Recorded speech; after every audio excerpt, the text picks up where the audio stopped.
అయ్యో, తెల్లారిపోయింది అనుకుంటాగా. అందరు ఆఫీస్కి వచ్చేసారు. అయ్యో అయ్యో, నన్ను ఈ పరిస్థితుల్లో అందరూ చూసుంటారే. నా పరువు ప్రతిష్టలన్నీ పోయింటాయే. పాత సార్ది నీ వచ్చి ఏం చేస్తాను చూడరా. నిన్ను ఎవరి దగ్గర ఇరికించి వెళ్ళావరా నువ్వు?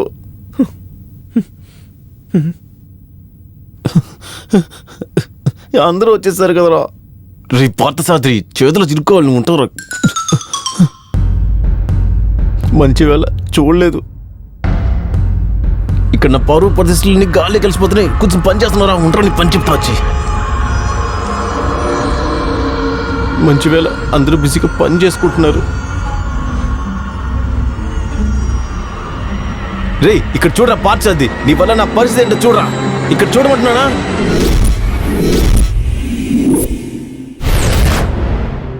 అది అది అది నేనా? అది నేను కాదు. రే పార్థసారథి ఎవడాడు? నాలేగా ఉన్నాడు పార్థసారథి. అయ్యో ఏం చేయాలి అర్థం కావట్లేదే. రే ఎవడ్రా నువ్వు?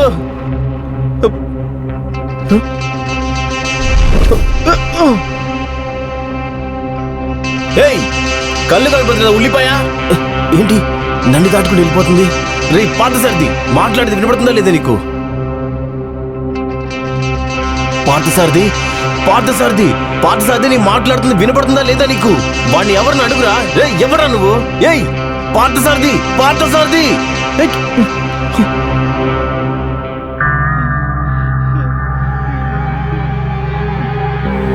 హలో హలో, నేనే నేనే విజయ్. నేనే. రే రే ఎవరా నువ్వు?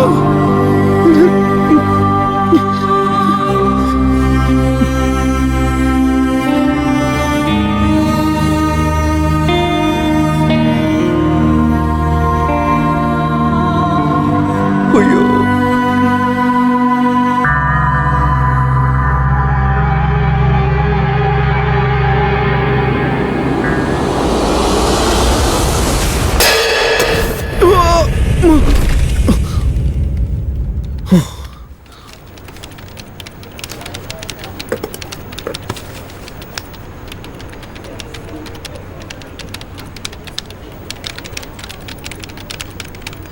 పార్థసారథి.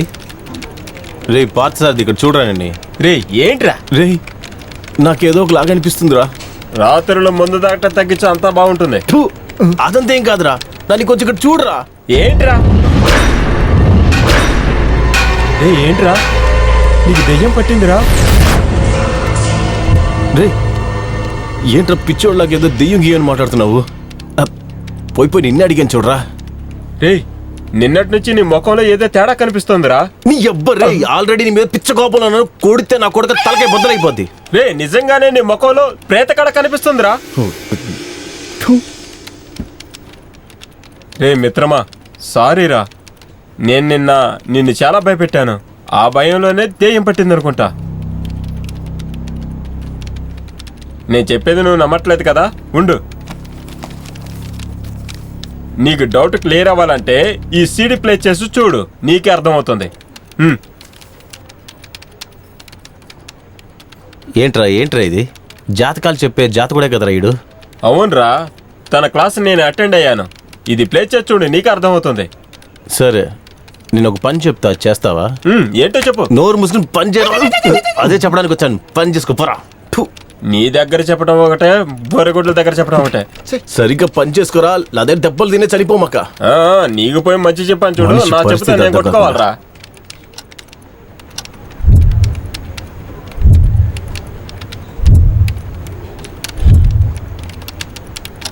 ఓ, లంచ్ టైం అయింది. మనం వెళ్ళి తినేసి వద్దాం. రే విజయ్, లంచ్ టైం అయింది. నేను తినడానికి వెళ్తున్నా, నువ్వు వస్తావా?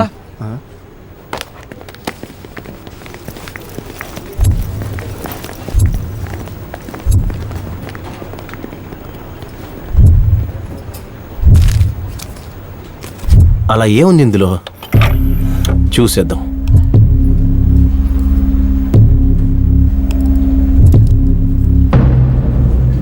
గురూజీ, ఆత్మ లోపలికి వెళ్ళడానికి ఏదైనా సైంటిఫిక్ రీజన్ ఉందా? ఖచ్చితంగా ఉన్నాయి.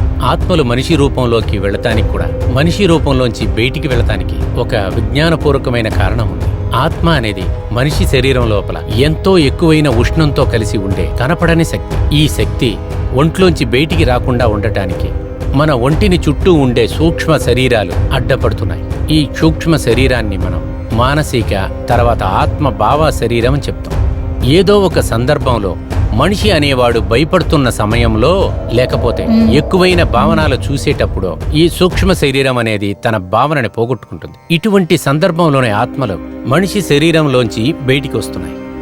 ఇవంతా ఆత్మలు బయటికి రావటానికి కారణంగా ఉన్నప్పుడే ఆత్మలు మన ఒంట్లోకి చేరటానికి కూడా ఇంకొక కారణం ఉంది. దాని గురించి కొంచెం చెప్పండి గురూజీ. కొన్ని సమయాల్లో ఏం జరుగుతుందంటే, ఆత్మహత్య చేసుకున్న ఒక మనిషి శరీరంలో ఈ సూక్ష్మ శరీరాల వలన చేరలేదు. అటువంటి సమయంలో ఆత్మలకి తన శక్తిని పెంచుకోలేకుండా తన శక్తి అంతంత మాత్రంగా ఉంటుంది. అటువంటి సమయంలోనే ఈ ఆత్మలు ఈ లోకాన్ని వదిలి వేరే లోకానికి వెళ్ళలేవు. అటువంటి ఆత్మలే ఇక్కడే ఉండిపోతాయి. అటువంటి ఆత్మల్ని మనం ప్రేతాత్మలు అని చెప్తాం. ఇది శరీరాన్ని ఎలా కంట్రోల్ చేస్తుంది? అటువంటి ప్రేతాత్మలు తను ఇంకా బ్రతికే ఉన్నట్లుగా అనుకోని, నాకు అది కావాలి ఇది కావాలి అనే ఆశతో ఇంకా బ్రతుకుతాయి. కానీ దానికి భౌతిక దేహం అనేది లేదు. అదేంటంటే, భూమిలో ఉన్న ఏ ఒక్క విషయం కూడా అది అనుభవించలేదు. ఆత్మలు ఎప్పుడైతే తను అనుకున్నవి ఆశించని దొరకలేదో, తను దూరటానికి ఏదైనా ఒక శరీరం దొరుకుతుందా అని అది ఆశపడుతూ ఉంటుంది. అటువంటి శరీరమే మనిషి దేహం.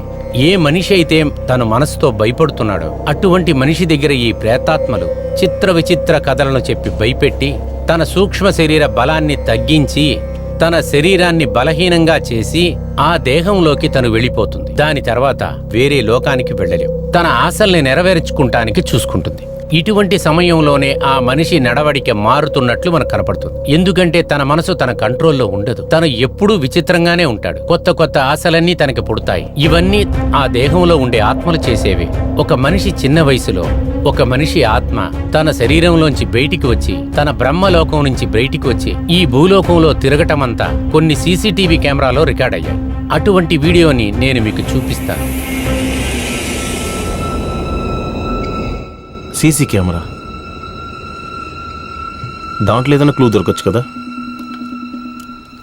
చెక్ చేసి చూద్దాం.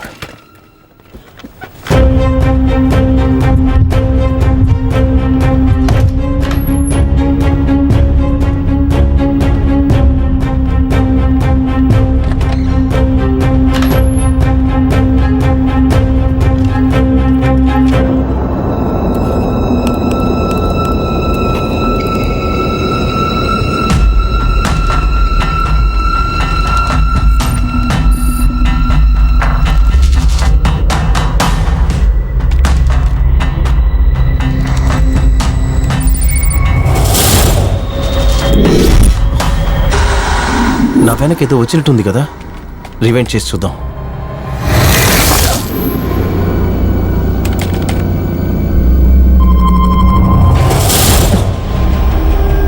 నా ఒంట్లోంచి కలిసిపోయిందా ఏంటిది? ఇదేంటి విచిత్రంగా ఉంది. నా ఆత్మతో అది కలిసిపోయిందా? అయితే పొద్దున్నే ఏమైందో చూద్దాం.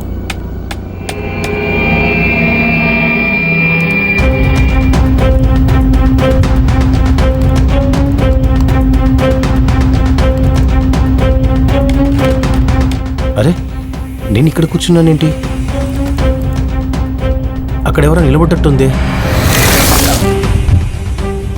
ఓ, అయితే నా ఆత్మే అన్ని చోట్ల తిరుగుతూ ఉందా? ఇంకా ఏం జరిగిందో చూద్దాం.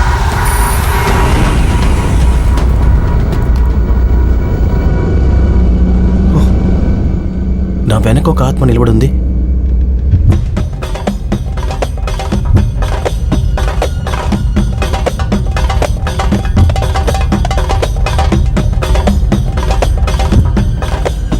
ఏదో వింతగా జరిగిందనుకుంటా. ఇదెందుకు నా వెనకాతలే తిరుగుతుంది? ఇంకేముందో చూద్దాం. స్టాఫ్ మెంబర్స్ అందరూ కొంచెం మీటింగ్ హాల్కి వస్తారా?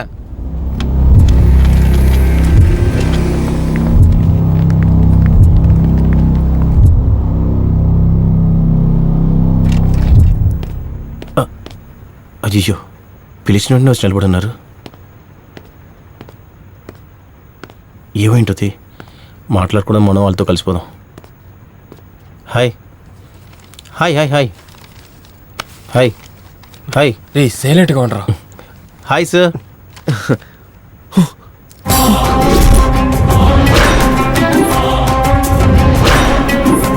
విషయం మీ అందరికీ తెలుసు అనుకుంటా. Aishwarya is no more. నిన్న రాత్రి ఆమె చనిపోయింది. మన కంపెనీలో ఒక మంచి స్టాఫ్ చనిపోయినది నేను బాధపడుతున్నాను. మనతో ఉన్న ఐశ్వర్య ఆత్మ శాంతి అవ్వటం కోసం ఒక నిమిషం మనం అందరం మౌనాంజలి చేద్దాం ప్లీజ్.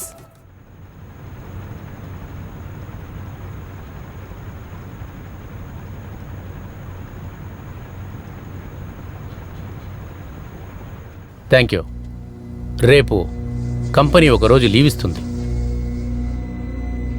మీరందరూ ఇప్పుడు బయలుదేరొచ్చు.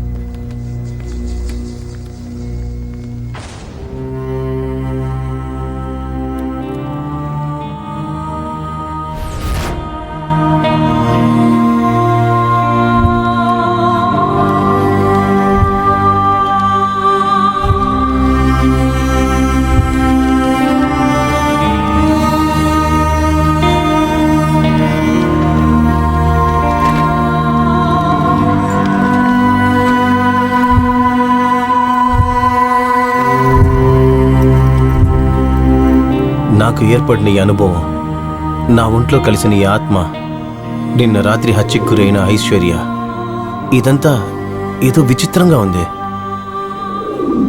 ఇది నిజమో లేకపోతే బ్రహ్మ అని అర్థం కావట్లేదు. నాకు ఆత్మకు ఐషుకి ఏదైనా సంబంధం ఉంటుందా?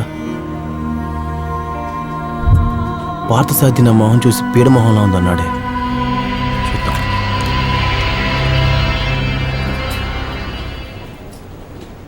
అల్లంతా ఏం లేదే, ఏదో లైట్ కనపడుతుంది.